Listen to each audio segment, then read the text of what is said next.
Então, eu sou o Michael Deves, sou artista de rua, mais focado no grafite. Já pinto já há 18 anos, quase 19. Comecei na pichação, pintando por causa de gangues de bairro, na verdade, né? Desde 98, no finalzinho de 98 eu comecei, para 99 ali. Comecei pichando rua, pichando o nome da gangue dos bairros, que a gente tinha tretas, né? Brigas entre vilas, entre um bairro e outro. Foi onde começou toda essa minha repercussão aí dentro desse meio, né? E nesse período eu estudei numa escola pública que chamava Langer e comecei a conhecer um pouco mais sobre grafite, um pouco mais sobre essa interação com outros mundos, assim, quando eu vi um filme sobre o artista norte-americano chamado Basquiat, que daí eu comecei a entender um pouco mais sobre a arte, um pouco mais sobre esses meios de expressões mais alternativos, né, de novas linguagens urbanas. Então foi onde eu comecei assim realmente a pintar e a participar e até buscar mais informações sobre grafite e assim por diante. O grafite hoje ainda ele não é uma coisa que a gente se diz profissionalizante, porque não existe cursos nem nada que te faz ser um grafiteiro. Eu vejo o grafite na verdade como um hobby hoje, né? O grafite ele é uma forma de expressão que as pessoas buscam no meio do movimento, no meio da cultura em si. Porém, tipo, existe esse estereótipo de alguns lugares acadêmicos esterilizar, vamos dizer assim, né, que o grafite ele é uma forma de arte vendável, porque ele se tornou uma coisa muito vendável hoje. Então as pessoas buscam colocar o grafite como uma forma vendável dentro de galerias de arte, museu, coisas assim. E eu acho até que às vezes é forçado muita coisa, porque tem muitas pessoas que cursam algum tipo de arte, né, de alguma coisa, e se colocam depois como grafiteiros, mas sem querer ter conhecido uma cultura, viver a cultura de verdade. Então o grafite ele é uma cultura urbana, o grafite ele veio de uns pilares que são dos 4 pilares que é do hip hop, né? O grafite, o break, o MC, o DJ. Então ele é um pilar de uma cultura urbana, né? E vamos dizer assim, eu costumo dizer que eu vendo o meu trabalho, ou vendo a minha pintura, que não é grafite. Eu vendo a pintura com spray sobre algum suporte urbano, entendeu? Então eu não faço grafite comercial, eu faço pintura artística com spray comercialmente, vamos dizer. Então eu acho legal esse uso de novas tendências, né, da profissionalização da técnica da tinta spray, que é muito difícil, mas eu não vejo que o grafite ele é vendável, né? Eu não vejo dessa forma, porque eu tenho o meu trabalho que eu pinto, que é o meu estilo de trabalho na rua, e tenho o trabalho que eu faço comercialmente, é diferente um do outro. Eu sei diferenciar um do outro no meio dentro do que eu faço. O grafite, para mim, ele é a forma de você se expressar. É diferente do que as pessoas vão pensar. Se a pessoa vai gostar ou não na rua, é a forma como você se expressa. Então, o grafite para mim é isso. Se é preto e branco, se é colorido, se é abstrato, se é um personagem, se é só demarcar, se é um protesto contra o governo, contra a cultura, contra a religião, indiferente, o grafite é isso. É a liberdade de expressão de você estar na rua com a tinta spray ou outros mecanismos. Então, na verdade, cada artista ele tem uma técnica para você fazer suas pinturas, né?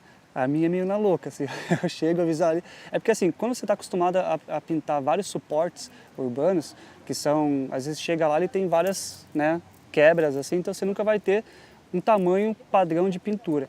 Então você sempre tem que adaptar o teu desenho onde você vai pintar. Então, por exemplo, se você já tem um sketch do que você quer pintar no personagem, você vai chegar lá, ele está de pé, só que a parede ela em vez de ser na vertical, na horizontal. Então você vai ter que mudar totalmente o seu desenho, então você tem que se adaptar muito ao contexto. Isso que é a dificuldade do artista urbano, já de você aprender com novas plataformas, né, com novos suportes. Porém, tem várias pessoas que usam várias técnicas, que fazem quadriculados, que usam projeção e tal.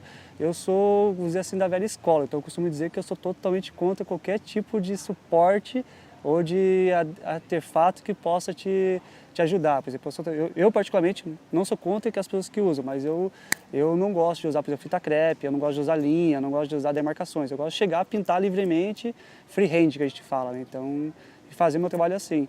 Eu acho que para mim a dificuldade de eu fazer meu trabalho na rua é isso, de eu fazer daquela forma, o máximo possível. Eu acho que grafite e pichação são a mesma coisa. Os dois vêm da mesma vertente, né? Que começou da forma de você se expressar com a tinta spray.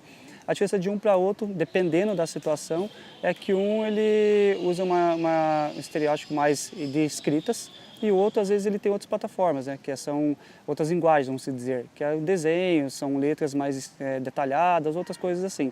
E a questão só que eu acho que a diferenciação que a população tem, que um agrada mais a população do que o outro. Então, não é o que é certo ou o que é errado, e sim, na verdade, a forma de pensar ou do que agrada um ou outro. Bom, eu costumo dizer assim, todo grafiteiro diz que a arte ela é efêmera, né, porque ela está no espaço público, Então ela pode ser degradada com o tempo, ou qualquer pessoa que fizer um bigode, às vezes, no personagem. Mas a partir do momento que você é apagado, porque você se sente denegrido, né? Então, só que em São Paulo o que aconteceu foi mais além, né? Porque ele foi um ato rude de dizer que aquilo não fazia parte da cultura de São Paulo. E faz, o grafite faz muito mais ainda do que outras culturas que existem lá. Então acho que deu essa repercussão e foi tão negativamente visto no âmbito geral porque o grafite ele traduzia muitas linguagens de São Paulo, né? Da escrita, da urbana e tudo mais. Então acho que por isso que teve mais essa repercussão e com certeza todo mundo no Brasil ficou um pouco sentido nessa situação. Mas, né? Então, vamos renovar, espero que mudem esse pensamento, que é um pensamento muito retrógrado. Então, hoje, todo mundo dentro do grafite busca uma identidade, né? Para ser reconhecida por um trabalho. Que são poucos artistas hoje que conseguem ser reconhecidos por uma identidade. Você bater o olho e falar, pô, esse trabalho é desse artista. Eu faço as lolitas, né? Que são essas meninas de cabelo azul, com cílios gigantes. Porque eu vivi 4 anos fora do Brasil. Eu conheci uma cultura chamada lolitas, que são jovens típicas japonesas que elas querem ser fora do padrão social que existe no Japão, né? Então elas pintam, elas têm os cabelos coloridos, têm uns cílios gigantes, têm uma maquiagem bem pesada, vestimentas diferentes. E eu me identifiquei muito com aquilo naquele momento. E comecei a querer retratar um pouco isso no meu trabalho. E quando eu voltei para o Brasil, eu busquei colocar um pouco da técnica que eu tinha com spray nesses trabalhos, né, nessa pesquisa que eu fiz, vamos dizer, sobre essa cultura, né?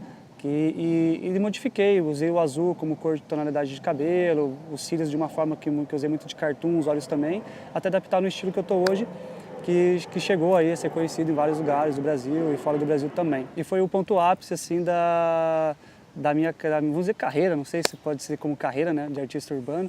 Esse foi o ponto ápice geral, assim, que eu consegui ter destaque no meu estilo, né, então ser reconhecido, que me chegou a levar aí a viajar 12 países aí, mais de 21 estados no Brasil, participar de vários festivais importantes, representando Curitiba e o Brasil também.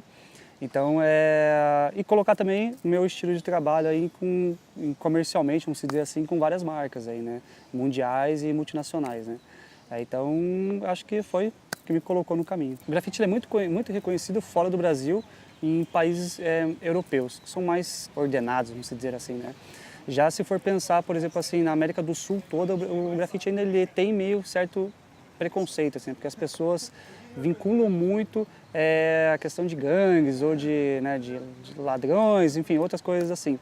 E já na Europa não, né? A Europa, por exemplo, tem o grafite hoje como forma realmente de vida deles, como trabalhos profissionais, como realmente valorização da arte, inclusive de venda de telas, outras coisas que potencializam muito mais o mercado, que não é visto dessa forma no Brasil. Mas eu acho também que um pouco culpa disso é da cultura artística utilizada no Brasil, né? Porque as pessoas vinculam muito a questão da pintura mais em óleo, ou mais em tela, ou galeristas que realmente vivem do comercial disso, não potencializar os artistas urbanos. Então, para eles não tem lucro com isso. Então, e são quem tem os meios de comercializar, vamos dizer assim, o produto que se chamaria arte, no caso do grafite. Não, eu acho que as viagens mais marcantes para mim, assim, em histórias inusitadas, foi que eu passei na Venezuela no ano passado, que eu tive que, por causa do país não ter as pinturas em spray adequadas ou não teriam pinturas em spray próprias, né? A gente teve que fazer um pouso na Colômbia, comprar material de spray e passar a fronteira a pé entre o país da Colômbia e a Venezuela, que estavam fechadas, estavam em guerra, vamos dizer assim, que não entrava nenhuma das pessoas. Foi as situações mais inusitadas que eu passei na vida, assim, mais cabreiras, vamos dizer, né? Então tem uma história muito longa para contar aí disso, mas foram as histórias mais assim que realmente me fez pensar assim que o grafite me coloca em lugares e tira de lugares que você mais imagina. Assim. Então passar a fronteira de um país assim, em guerra é coisa inusitada, única, e passei coisas assim horríveis e também coisas que jamais vou esquecer assim naqueles lugares, mas é um dos lugares que eu mais reconheço assim, tipo, culturalmente, que existe coisas muito boas no país, apesar de tudo, é a Venezuela. Então, um país que eu gostaria de voltar rapidamente para lá para conhecer muitas coisas mais. Eu acho que cada pintura que a gente faz, a gente busca assim, um lugar ou uma forma de que aquilo vai causar em alguém. Então, você sempre pensa no que você vai fazer. Às vezes você pode ter o sketch pronto, mas você chega na hora e o lugar ali é uma quebrada fodida, que tem uma puta necessidade social de alguma coisa, você vai fazer.